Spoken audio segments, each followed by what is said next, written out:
Hey guys, it's Sensibility here. Welcome back to my channel. If you're new, my name is Amber Marie. And this morning, guys, I am making another batch of my homemade Bakhoor. So I thought I would show you guys how to do it. It's pretty simple, but it does require a lot of ingredients, but they are all natural. And each one of the ingredients is going to project a certain aspect or a scent to your overall Bakhoor. So if you're not familiar with what Bakhoor is, it's a home fragrance. It's, for the most part, a pretty strong home fragrance, but you can adjust this based off of the perfume oil that you use. But that will come in last. So if you don't like strong scents, I recommend you pick out a good volume of perfume oil that is a scent to your liking. So let's talk about the base. I already have some here. There's there's actually three ways that I use this particular homemade Bakhoor. So I have some of those plug into your outlet from Walmart warmers that typically you put wax in. So I use my homemade Bakhoor in that. It works really good in smaller rooms like the bathrooms. I also have a tea light Bakhoor burner, and both of those methods do not actually burn away the base of your Bakhoor. So there is some old in here, and then of course new. So if you're going to stick with that method, you can continuously rescent your Bakhoor and don't have to continuously remake the base, even though it's super, super easy. So that's what I have here, is a mixture of old and new, because the warmers essentially heat the fragrance out of it. So what you used in your base had a scent to it and it gets heated away. So let's talk about the base first. Now, I am not a professional. I looked into what typically comes in Bakhoor that you buy overseas or even from like Swiss Arabian and so forth. It just depends. They have press style. They got actual argwood chips. They have different various ways of making this. So this is more of your base for a press style, even though we're not going to make it that way. So one of the first ingredients you're going to need, and this is definitely going to give you your woody notes. So the wood elements is sandalwood powder. Let me get up close so you guys can see that. If you get lucky, this same company actually makes an Oud sandalwood powder. You could get that too. So that's one of your first ingredients for your base. Your next thing is instant powder, and this is Vietnamese argwood. You want something that is an oud powder or pretty close to it. So those are your two woody notes. And then the next thing you will need is some cane sugar. That's going to give you your Bakhoor some sweetness. But the sugar also helps bind the base. So right now, all of that is in there. You have sugar, you have oud powder, and sandalwood powder. Now the ratio that I like to use, you can start off small and then double it. So first time around, use a half a cup of oud powder, half a cup of sandalwood powder, and use either 3/4 to a full cup of sugar, because sugar is going to make it sticky and help it stick together. So you want to use a little more of that. Mix that all together and you'll get a dry powder like this. Now you can get bougie and you can, which mine does have it, and you can add some oud chips. If you can find them, the small little fined up oud chips. Mine has a little bit of that in it. And that's just to give it more of an oudy scent. Now in this bag right here, so this is something else that you can add, is I had some ground up resins like amber, benzoin, myrrh, those kind of things. If you really enjoy the smell of resins, you can grind them up in one of the little pesta jars or whatever these are called, grind it up into a powder, and you can add that into your base, and that's just going to be more scents to your Bakhoor.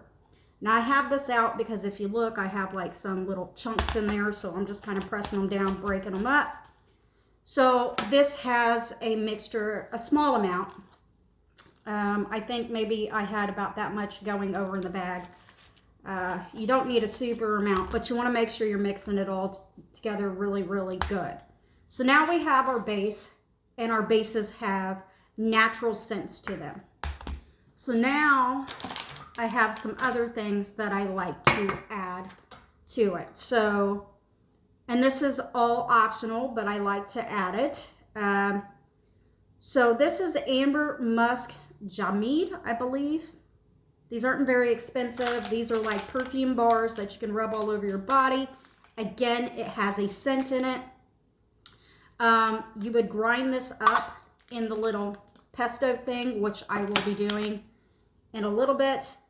But this is optional. It has musk amberetta, it has rose powder, and essential oil. So I'm giving it my Bakhoor, an ambery, musky type scent on top of what other scents are in there.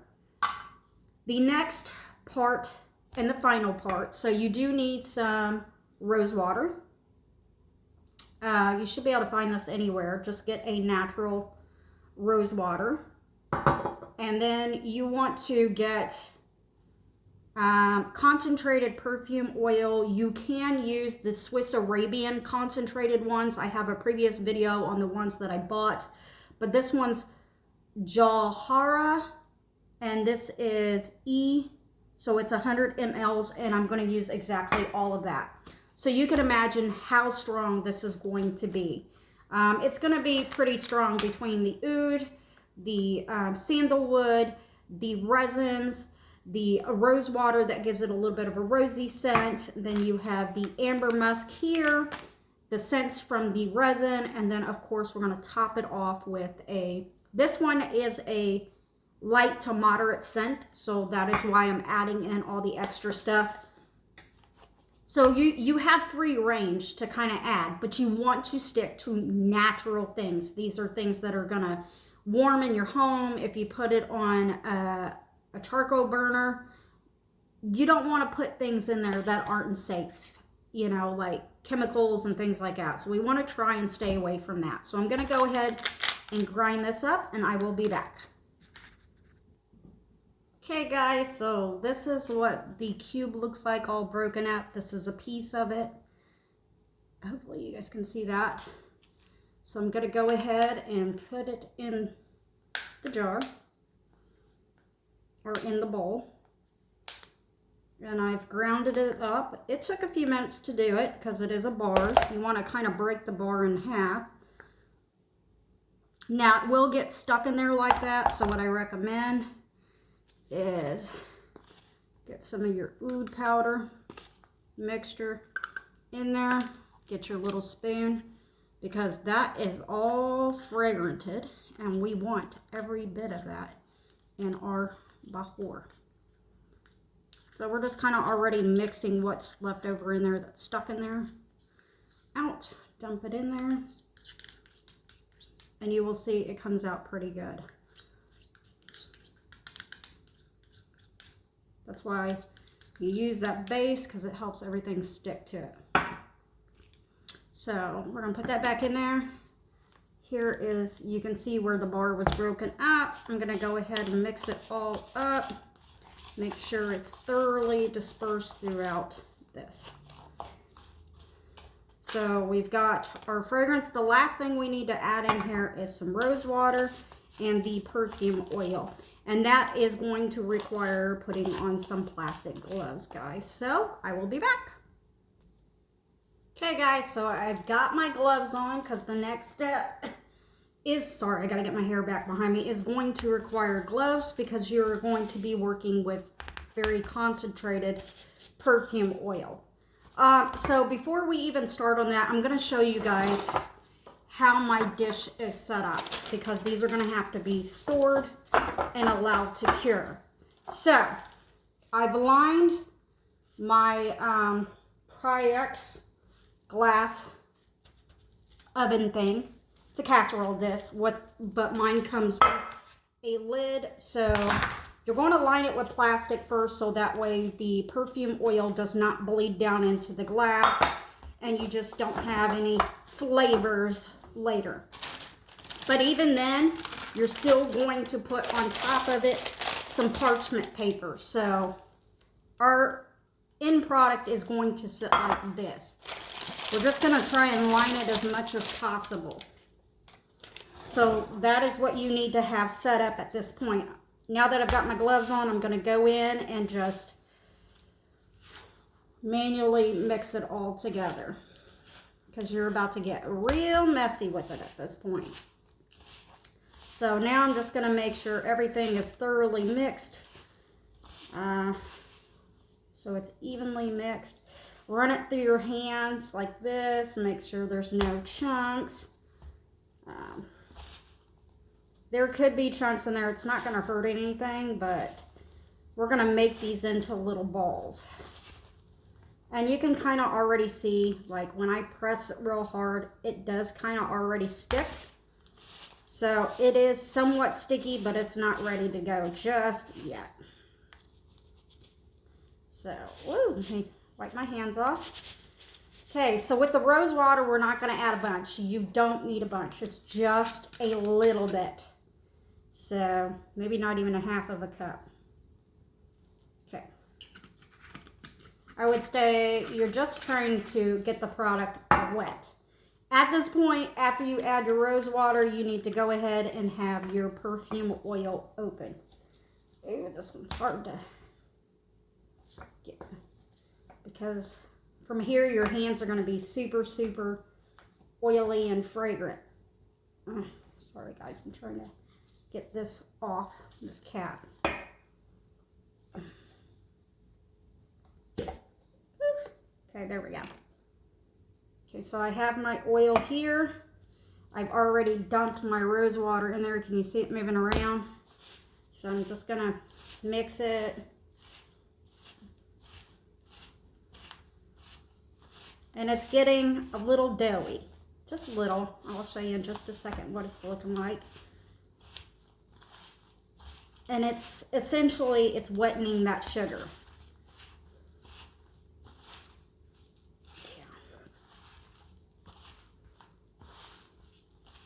It don't look no powder no more.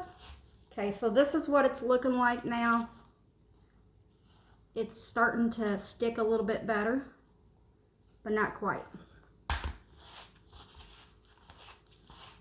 The rose water not only will help everything bind together, it also gives it a rose scent because it's rose water.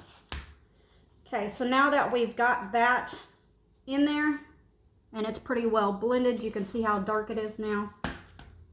We are going to dump the perfume oil. Do it a little at a time, especially with your batch, because you don't want to oversaturate it. If you do, you just add a little more of your dry mixture in there, which I think I just did. So I'm gonna add some more of my pre-mixed dry mixture. See, oh, it smells so good. It's really wet. You can hear it. It's a little too wet.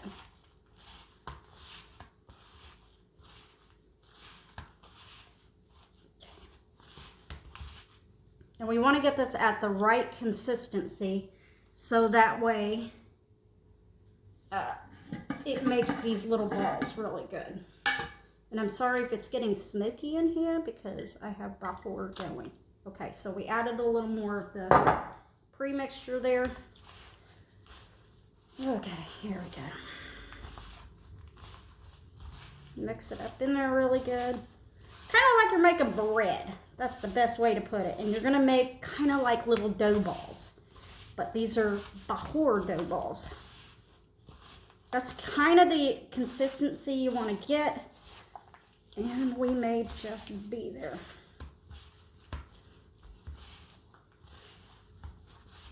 And you want to squeeze it really good, like this. Try to show you guys the best I can, so we're not missing any steps here. Now, how do you know when it's ready.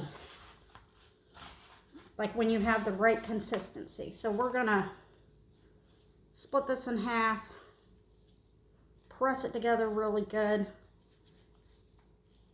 And if it sticks like in a ball shape, like this one's doing, it's ready. Try and get it in a shape that you like. Obviously for tea lights, this would be way too big. You would do, if even that, half. So I'll make some smaller ones since I do. And that oil, that perfume oil, will help coat your gloves so you can make a little tiny one. Then we stick it in our little glass thing. Pinch a little bit away because it's a little too big. And then from there, guys, you just kind of press them together, roll them in little balls, and set them in there on your paper. And they will stay in your glass container for probably about 2 weeks. You want to let it harden, but you want to make sure it's closed so none of the scent of the perfume oil evaporates. And you also want to, when they're ready to go, you want to keep them stored in a jar that is closed.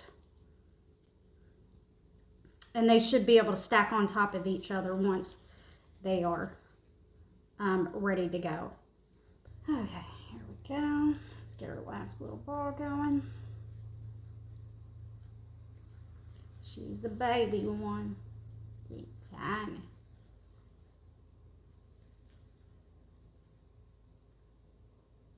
Can you guys see it?